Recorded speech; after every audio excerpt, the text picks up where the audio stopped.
What is up, everybody? Hey, this is Ryan, and hey, welcome to our Reflections podcast. And we're in the middle of Lent still, depending on when you pull this up or when it's released. But either way, I want to talk with you about three things today. The first one is a Rick and Morty episode that I saw. Yes, Rick and Morty, the cartoon. Then I want to chat about Team USA hockey. Go USA. And lastly, Jesus as he stands before Pilate and the madness of the crowds.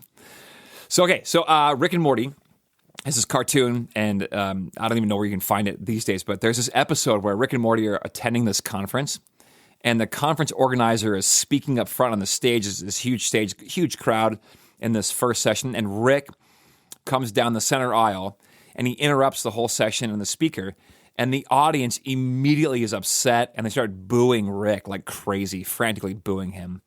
And without skipping a beat, Rick immediately responds. He says, "Hey, your boos mean nothing to me. I've seen what makes you cheer." Yeah, that's good. I've seen what makes you cheer. He says, "Your boos mean nothing to me. I've seen what you people cheer for." Yeah, sometimes the crowds have intense opinions, and they're loud about them, but they're wrong. And sometimes you and I seek the approval of the crowds, and we long for the approval of the crowds, the masses, even though the crowds themselves have gone mad, or even though the crowds, their approval is nothing substantive that I'd want anyway, but like we long for it. Yeah, beware the madness of the crowds. The opinions of the crowds might be wrong, and the approval of the crowds might mean nothing at all. By the way, if you never want to receive negative criticism, or if you could say it this way, if you never want to be booed, it's fine. Just don't ever do anything creative, or don't ever try anything new, or don't ever go first. Just keep your head down and go along with everybody else. Just know that you might be going the wrong way. Yeah, there's a story about tulips in the 1630s, so what, 400 years ago, in the Netherlands. And it was like the first ever sort of economic bubble that burst. Tulips, like the flowers, like the flower bulbs, tulips became so valuable. Like people wanted them so much, even though it's just a bulb, a seed, a little flower, but they became so valuable. The crowds wanted them so desperately, and the crowds like whipped into this frenzy that the price skyrocketed. You can Google this. It's crazy. They call it Tulip Mania. And people were trading things that were equivalent, like the cost of a house, like an expensive house, for a single bulb. So there are examples of like a single bulb costing more than a house. One bulb was even traded for 1,000 pounds of cheese, which is hilarious. You and I both like, that's crazy. That's not how much those things are worth. They're worth way less than that. But people did it because the crowds were in this frenzy. And then, of course, the market collapses almost overnight. Yeah, the crowds can become convinced that something obviously irrational is completely normal. And you're like, on the outside, you're like, what are we doing? That's crazy. And the crowds can also turn on you quickly. Here's where the Team USA hockey comes in. I'm not going to comment on the rightness or wrongness of but here's what happened. Team USA wins this dramatic game against Canada, and they're like heroes, overnight heroes, all of them. And they're being talked about on the internet. People were like screaming their names. They were invited to all these places, including, of course, to the White House. They're heroes. They're like national heroes. And then, of course, you have the scene where they're at the White House and President Trump makes this joke. I'm not commenting on whether it was right. I'm just saying he makes this joke about the women's team. And the men in this moment don't say anything. And how it snowballs from there. And almost overnight again, the crowds turn. Just as quickly as they were fans, people turned on these young men. And almost overnight, these men were turned into villains. It was just wild. Just notice how fast it happened. The crowds can turn quickly. There's this incredible experiment called the Asch conformity experiment, where they would take these like 8, and I read one of the studies where they took 8 young men, and 7 of them were actors. The 8th guy was the test subject, and they would give all these young men a card that had lines on it, and they had to pick which line was longer, A, B, or C, and they would have them answer out loud, and they would go from 1 in order, 1 through 8. The last guy, the guy who's not in on the joke or in on the experiment, he's the subject. He goes last.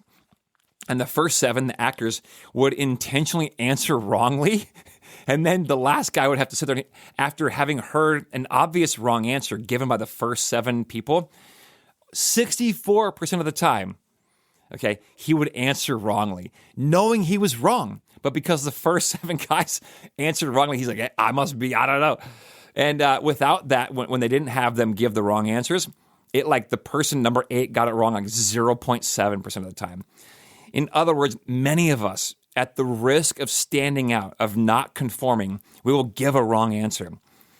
Yeah, beware of the madness of crowds. I don't care about your boos. Your boos mean nothing to me. I know what makes you cheer. Yeah, so then Jesus, in the story leading to the cross, Jesus is arrested in the Garden of Gethsemane. And he's taken out of the garden, and he stands trial before the Sanhedrin, this supreme Jewish, legislative, judicial, religious council in ancient Israel. And they try to get him on these charges of being a false prophet, and it doesn't really work. Caiaphas can't get the charges to stick. They know, though, that if they accuse him of calling himself the Messiah, which under Roman rule, remember this area of Judea is under Roman rule, as well as, the Jewish leadership have their own authorities, but all the Jews are under Roman rule. And so they know, hey, even though we can't get him on these trumped up charges of being a false prophet, maybe we can get him to stand before Pilate, and Pilate will convict him of thinking himself as the king. Calling yourself Messiah would be to say that you're the king. And Rome only has one king, that's the Caesar. So if Jesus admits that he's the Messiah, then the Roman Empire, the Roman government, Pilate, the Roman governor, can then execute him on capital charges for assuming that he's the king. It's sort of revolution language. So they bring him before Pilate. Well, Pilate doesn't know what to do. The crowds that you can imagine are getting whipped into this frenzy. They want Jesus to die. Which again, going back to like the tulips, like the mania, like Jesus was innocent. The text tells you, history tells you, Pilate himself even knows it. Pilate wants nothing to do with this. His wife even warns him, hey, dude, I had a dream about this guy. Like, don't have anything to do with him. Let him go. And he's innocent. And Pilate knows he's innocent, but Pilate, he can't, the crowds are like crying out for the crucifixion of Jesus. And so Pilate, he does this. He essentially kind of hands things over to the crowds. Yeah, beware the madness of crowds. He doesn't want to upset them. He knows if he doesn't give them what they want, they might call for his head or something like that. They might revolt or have a riot. And he's like, I don't want to do that. So I'll just give the crowds what they want. And so he lets them decide the fate of Jesus. And then he literally turns around and he washes his hands of the problem. Yeah, what a coward. So Pilate tells the crowds, listen, I'll let one of these 2 prisoners go. Jesus, who is this, proclaimed Son of God, he's the Messiah, he says, maybe he's a false prophet. But we know he's innocent. But maybe he's a revolutionary, trying to overthrow Rome. But we know he's innocent. I'll let you have him. You can let him go. Or Barabbas, this known insurrectionist and real revolutionary against Rome. He's a zealot trying to overthrow the empire. And he's been arrested. So you can have Jesus, who is innocent, or you can have Barabbas, who's a known criminal. By the way, the word Barabbas literally means in the Hebrew, the son of the Father. And one of the Gospels calls him Jesus Barabbas. So he's Jesus, son of the Father. You can have him, crowds, or you can have Jesus of Nazareth, the Son of God. And the crowd, because the crowds can sometimes go mad, the crowd chants to let Barabbas go free and to crucify Jesus. Man, how quickly they turned on him too. Just the week prior, some of these same people were crying out when Jesus comes into the city, Hosanna, save us. You're the Savior, come and save us. And now they're crying, crucify him. Friends, beware the madness of the crowds. Jesus, knowing the bigger picture, who's not swayed by the crowds, he understands the bigger, the grander plan. He submits to all these things and goes to the cross.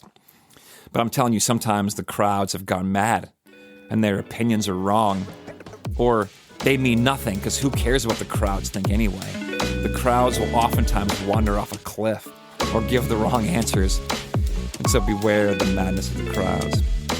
All right, love you guys. Peace.